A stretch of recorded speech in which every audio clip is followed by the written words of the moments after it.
तो आज हम देखने वाले हैं फिन। दोस्तों आज की मूवी काफी ज्यादा इंटरेस्टिंग होने वाली है, तो जरा आराम से बैठकर देखिएगा।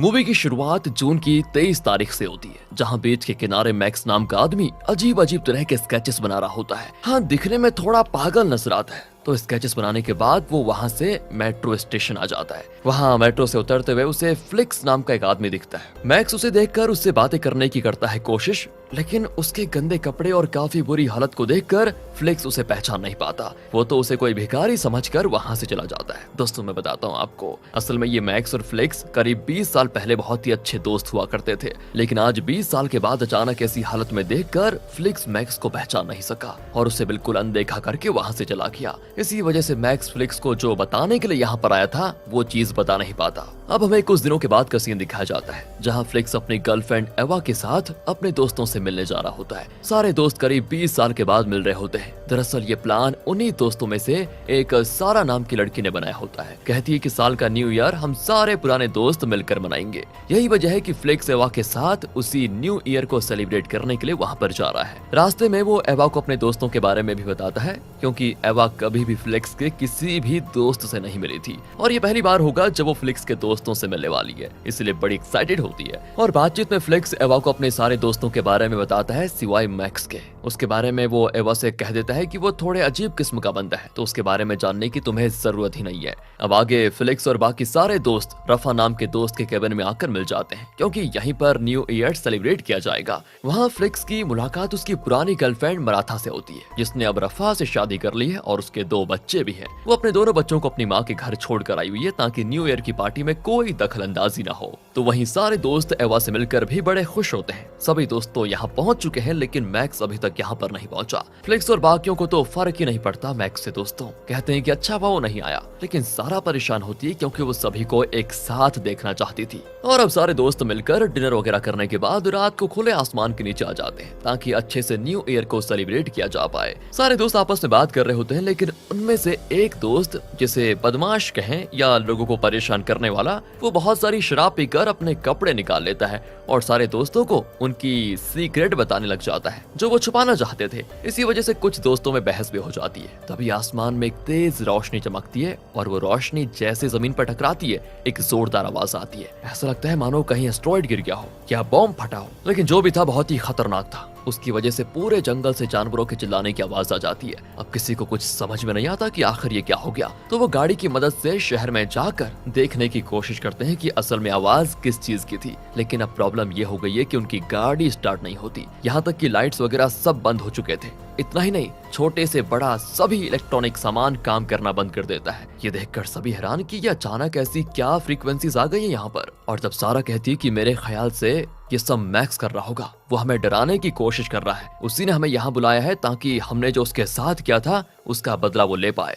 और दोस्तों अब इस चीज से सभी को पता चल जाता है और हमको भी कि यहाँ बुलाने का प्लान सारा का नहीं बल्कि मैक्स का था। वो सभी को एक साथ यहाँ पर बुलाना चाहता था। एवा कहती है कि आखिर ये मैक्स का मैटर क्या है, कोई मुझे बताएगा भी। और तब सभी उसे बताते हैं कि आज से 20 साल पहले हमने मैक्स को अजीब तरह का नशीला पदार्थ खिला दिया था, जिससे वो पागलों जैसी हरकतें करने लगा। वो यहाँ तक कि ये दावा करने लग गया कि दुनिया खत्म होने वाली है, सब मारे जाएंगे वगैरह वगैरह। उसी के बाद उसका दिमागी संतुलन थोड़ा सा बिगड़ गया। हाँ, हम मानते हैं कि हमसे गलती हो गई, लेकिन मुझे नहीं लगता कि ये मैक्स का काम होगा। एक झटके में सारे इलेक्ट्रॉनिक चीजों को बंद कर देना ये किसी इंसान का काम, हाउ इज इट पॉसिबल, नहीं हो सकता किसी का भी। और अब सुबह होते ही हमें यहाँ के शहर को देखना होगा कि वहाँ का हाल क्या है। अगली सुबह जैसे सभी की आंख खुलती है, मराठा काफी ज्यादा टेंशन में होती है, क्योंकि रफा रात को अचानक से कहीं गायब हो गया था। मराठा को इसलिए टेंशन हो रही थी क्योंकि रफा उसका पति जो था यार। ये सुनकर सारे लोग हैरान हो जाते हैं कि ऐसे कैसे गायब हो गया, आसपास ही गया होगा, हमें ढूंढना चाहिए उसको। एंड उसी के साथ साथ जब सभी की नजर घड़ी पर पड़ती है तो वो भी 12:20 पर स्टॉप हो चुकी थी। इसका मतलब रात को जो भी हुआ था वो 12:20 को ही हुआ था। उसके बाद से घड़ी काम करना बंद कर दी थी, शायद उसके बाद से ही घड़ी ने काम करना बंद कर दिया। अब सभी आस पड़ोस की जगह की तलाशी लेते हैं। हैरानी की बात तो ये होती है दोस्तों कि उन्हें आसपास कोई भी इंसान दिखाई नहीं देता, मानो सारे के सारे इंसान कहीं गायब हो गए हो। पड़ोस के घर में मराठा को कई सारे वॉल्चर्स दिखाई देते हैं जो घर के टेबल पर रखा हुआ खाना खा रहे थे और उसको देख देखकर तो ऐसा लगता है कि घर के लोग रात को खाना खा रहे होंगे और अचानक की रफा की तरह वो भी कहीं गायब हो गया होंगे। यहाँ किसी को कुछ समझ में नहीं आता कि क्या हो रहा है। अब सभी पैदल ही पहाड़ी को क्रॉस करके शहर की तरफ जाने की करते हैं कोशिश, क्योंकि गाड़ी वगैरह तो चल नहीं रही है, इसलिए उन्होंने पैदल ही आगे बढ़ने का फैसला किया। तो रास्ते में उन्हें कुछ हाइकर्स के सामान दिखाई देते हैं। सामान तो वहीं पर मौजूद है, लेकिन हाइकर्स का नाम और निशान नहीं होता। वो भी बाकियों की तरह गायब हो चुके थे। तभी उन्हें पहाड़ी के ऊपर कोई इंसान दिखाई देता है और सभी को लगता है कि शायद ये मैक्स होगा, इसलिए सारे लोग उसे आवाज लगाते हैं। लेकिन वो इंसान तो ऐसे देखकर भाग जाता है मानो वो कोई चोर हो और पकड़े जाने के डर से भाग निकला हो। सभी ये देखकर भी हैरान हो जाते हैं। अब सारे लोग उस अनजान इंसान के पास जा रहे होते हैं ताकि उससे पूछ सके कि यहाँ पर क्या चल रहा है, अचानक से लोग कहाँ गायब हो गए, क्योंकि इस पूरे इलाके में उन्हें बस यही एक इंसान दिखाई देता है। लेकिन पहाड़ी पर आने के बाद उन्हें वहाँ कोई भी इंसान दिखाई नहीं देता, शायद वो भी गायब हो गया होगा। तभी जिस पतले रास्ते से वो सभी आगे बढ़ रहे थे, वहाँ से अचानक कई सारे पहाड़ी बकरे आने लग जाते हैं। अब ये देखकर तो सारे के सारे घबरा जाते हैं कि एक तो रास्ता इतना पतला, ऊपर से नीचे खाई, फिर सारे पहाड़ से चिपक जाते हैं। लेकिन एक दोस्त डेविड बकरों के नीचे आ जाता है, लेकिन इससे पहले कि वो खाई में गिरता, समय रहते बाकी दोस्त उसे बचा लेते हैं। तब बकरों के जाने के बाद डेविड को उसकी गर्लफ्रेंड कहीं दिखाई नहीं देती, क्योंकि अब वो भी गायब हो गई थी। ये देखकर तो बेचारा डेविड वहीं पर रोने लग जाता है। वैसे दोस्तों, क्या आपने एक बात नोटिस की कि कल रात जो भी हुआ उससे इंसान तो गायब हो रहे हैं, लेकिन जानवरों को कुछ नहीं हुआ, वो बिल्कुल सुरक्षित हैं। चलिए जानते हैं आगे। अगले सीन में सभी को दोबारा से जानवरों के चिल्लाने की आवाज आती है। वो लोग जैसे ही वहाँ पर जाते हैं तो उन्हें एक बंद पड़ी गाड़ी दिखाई देती है, जिसके अंदर जानवरों को रखकर ले जाया जा रहा था। ड्राइवर तो गायब हो चुका था, लेकिन जानवर बेचारे गाड़ी में फंसकर चिल्ला रहे होते हैं। साथ ही फेलिक्स को वहाँ एक स्केच भी मिलता है, जिसमें एक लड़की नाव से समुद्र में कहीं जा रही थी। और दोस्तों, ये स्केच मैक्स के ही बनाए हुए स्केचेस में से एक था। तभी फ्लिक्स और बाकियों की नजर सामने बनी खाई में पड़ती है, जहाँ किसी गाड़ी का एक्सीडेंट हो गया था। तो वो सभी वहाँ पर जाने का करते हैं ट्राई,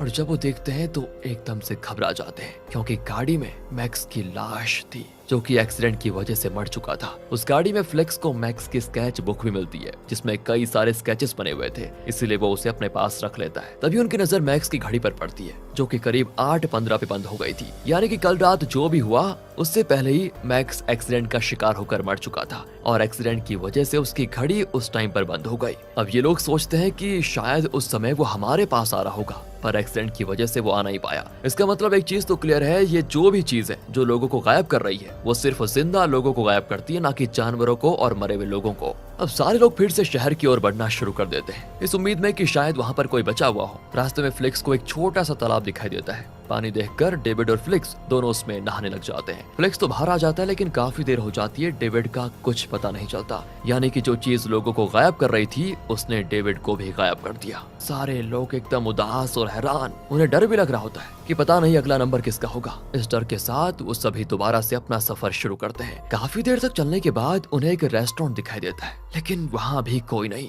पर खाने पीने की चीजें भरपूर होती हैं, इसलिए वो जितना हो सकता था उतनी चीजों को बैग में डालकर वहाँ से चले जाते हैं। किस्मत से वहाँ पर कुछ बच्चों की साइकिल पार्क होती हैं। बच्चे तो गायब हो गए थे, लेकिन उनकी साइकिल वहीं पर छूट गई थी, इसलिए सभी साइकिल की मदद से शहर जाने की कोशिश करते हैं। पर उनके पास जो खाने की चीजें थी ना, उसे स्मेल करते हुए कई सारे कुत्ते उनके पीछे पड़ जाते हैं, इसलिए सभी अपनी पूरी जान लगाकर वहाँ से भाग जाते हैं, वरना कुत्ते तो उनको खा ही जाते हैं। पर तभी उन कुत्तों को न जाने ऐसी क्या चीज दिखाई देती है कि वो उससे डर कर तुरंत वहाँ से भाग जाते हैं। इन लोगों को तो समझ ही नहीं आता कि कुत्ते भाग क्यों गए, पर तभी सभी को पता चल जाता है कि जिस चीज से कुत्ते डर कर भागे थे, उस चीज ने सारा को भी वहाँ से गायब कर दिया। यानी कि सारा भी अब गायब। अब सिर्फ फेलिक्स, एवा और मराथा ही बचे होते हैं, बाकी सारे दोस्त हो चुके हैं गायब। तीनों जैसे आगे बढ़ते हैं तो उन्हें कॉर्न फील्ड के अंदर एयरप्लेन क्रैश हुआ दिखाई देता है। फ्लिक्स जैसे ये चीज देखता है तो दंग रह जाता है, क्योंकि इस चीज का स्केच ऑलरेडी बुक में बना हुआ था। यहाँ तक कि अब तक जो भी चीजें उसके और उसके दोस्तों के साथ हुई थी,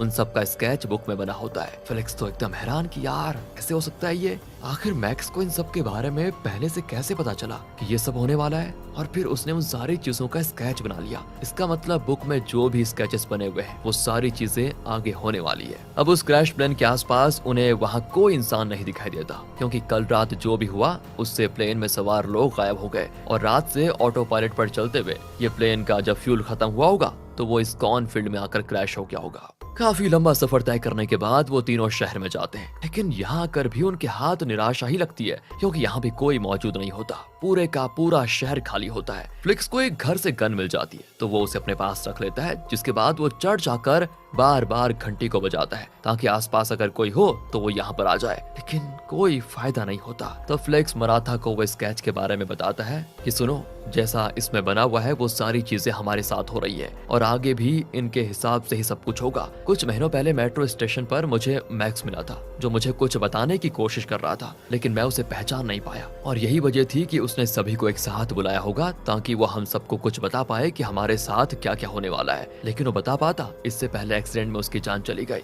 अब मुझे लगता है कि स्केच के हिसाब से मैं और तुम नाव की मदद से यहाँ से निकल जाएंगे, लेकिन उस नाव में एवा सवार नहीं है, इसका मतलब वो भी गायब हो जाएगी। ये सुनकर मराठा भी कंफ्यूज और थोड़ा हैरान होती है कि यार ये क्या हो रहा है हमारे साथ। तभी उन्हें एक बच्ची के चिल्लाने की आवाज आती है। तीनों उस तरफ भागते हैं तो वहाँ पे एक बच्ची के पीछे सर्कस से भागा हुआ शेर पड़ गया था, इसलिए वो बच्ची शेर से बचकर एक नाव में छुप जाती है। मराठा उस बच्ची के पास आकर कहती कि देखो बेटा, डरने की जरूरत नहीं है, हम तुम्हें बचा लेंगे, तुम्हें कुछ नहीं होगा। लेकिन वो बच्ची वो नाव के बाहर आ पाती इससे पहले ही वो गायब हो जाती है, जिससे मराठा को समझ आ जाता है कि लोग कैसे गायब हो रहे हैं और इस चीज से वो डर कर बहुत रोती भी है क्योंकि उसके भी 2 बच्चे थे, उनका भी यही हाल होगा ये वो सोच लेती है। तभी वहाँ पर वो शेर आ जाता है। फ्लेक्स तो मराठा और एवा दोनों को नाव में सवार होने को कहता है, लेकिन मराठा इसके लिए मना कर देती है। वो उन दोनों को वहां से जाने को कहकर खुद शेर की तरफ बढ़ने लग जाती है क्योंकि उसे लगता है कि जब मेरे बच्चे ही इस दुनिया में नहीं रहे तो मैं भी जिंदा रहकर क्या करूंगी। इसके बाद वो शेर मराठा पर हमला करके उसकी जान ले लेता है। इससे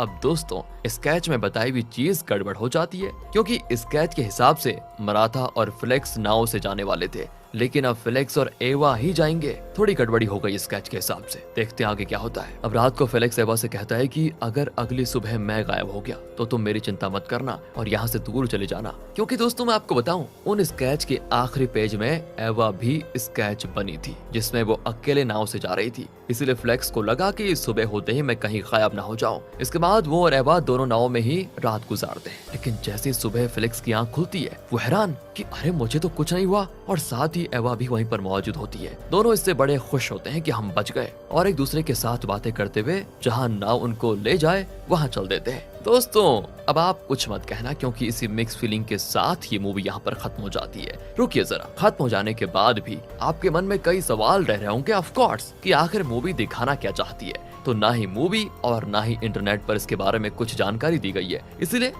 मैंने एक थ्योरी बनाई है अपनी टीम से मिलकर जिससे मूवी को समझने में आसानी हो जाए। तो हम शुरू करते हैं मैक्स से। मेरे ख्याल से मैक्स कोई मामूली इंसान नहीं था, वो पागल जरूर दिखाई देता था लेकिन वो भविष्य भी देख सकता था। इसी वजह से उसने जून में ही यानी कि जून के महीने में वो स्केचेस बनाना शुरू कर दिए कि न्यू ईयर वाली रात को उसके दोस्तों के साथ क्या क्या होगा। उसे पता चल चुका था कि एक तबाही आएगी जो उसके दोस्तों और उसके साथ पूरे शहर के लोगों को गायब कर देगी। मैक्स ने सारे स्केचेस इसलिए बनाए ताकि वो अपने दोस्तों को इसके बारे में बता पाए कि अगर ऐसी तबाही आती है तो जैसा मैंने स्केचेस में दिखाया है तुम्हें वो सारे काम नहीं करने, क्योंकि अगर तुम इन स्केचेस की तरह ही करोगे काम तो तुम सबका मरना तय है। यही बताने के लिए उसने सभी दोस्तों को एक साथ बुलाया था, लेकिन वो उन्हें कुछ बता पाता इससे पहले बेचारे की एक्सीडेंट में मौत हो जाती है और सारे दोस्त उस तबाही का शिकार होकर हो जाते हैं गायब। लेकिन किस्मत से फ्लिक्स को मैक्स के स्केचेस मिले जिन्हें देखकर वो समझ गया कि ये क्या बताना चाहते हैं। उन स्केचेस के हिसाब से आखिरी में मराठा और फ्लिक्स एक साथ नाव से जाते और एवा अलग होकर दूसरी नाव से चली जाती, जिससे वो तीनों भी आखिरी में मर जाते। पर बच्ची को गायब होता हुआ देखकर मराठा डर गई और उसे अपने बच्चों की याद आ गई, इसलिए उसने खुद को शेर का निवाला बना दिया और आखिरकार इस चीज से जो कि उनके साथ होने वाली थी, जो कि मैक्स ने अपने स्केच में भी बनाया था, वो नहीं हो पाई और फ्लेक्स और एवा ने एक साथ नाव में सवार होकर अपना भविष्य बदल डाला, जिस वजह से वो दोनों बचकर नाव की मदद से दूसरी जगह जाने के लिए निकल गए इस उम्मीद में कि वहाँ सब कुछ नॉर्मल होगा। साथ ही मूवी में ये तो नहीं बताया गया कि आखिर वो तबाही क्या थी, लेकिन हम अनुमान लगा सकते हैं कि शायद वो कोई एलियन वगैरह होगा जो सारे इंसानों को गायब कर रहा था, लेकिन अपना भविष्य बदलकर फ्लेक्स और एवा ने खुद को उन एलियन से बचा लिया। उम्मीद है आपको अच्छा लगा होगा ये सुनकर। Well you are also intelligent bro, तो अपना भी कॉमेंट्स में दे दीजिए क्या व्यू। मिलते हैं आपसे अगली वीडियो में, ध्यान रखिएगा अपना। Thanks for watching.